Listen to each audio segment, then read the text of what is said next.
Good morning, everyone. Our menu for today, Chinese rice. Meron tayong vegetable mix. Pranitong itlog, sibuyas, bawang. Yung rice po yan, tira po for 3 days na yan. At kinip ko lang kasi sayang wag po tayo magtapon ng rice or any foods na bigay. So yan guys, gigisa na natin.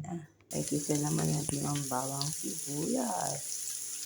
Ayan guys, ang ihalo ko sa sinangag ko. Chinese rice, potato, broccoli, mix, cauliflower, carrots, green peas, string beans, egg. At potato muna tayo guys.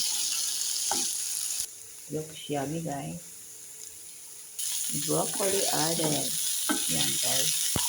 Added mixed vegetable added. Naglagay ko tayo ng kaunting soya sauce for the color of the rice. Ngayon yung konting rice. Lastly, itong egg. And mix. Done guys. Thank you for watching.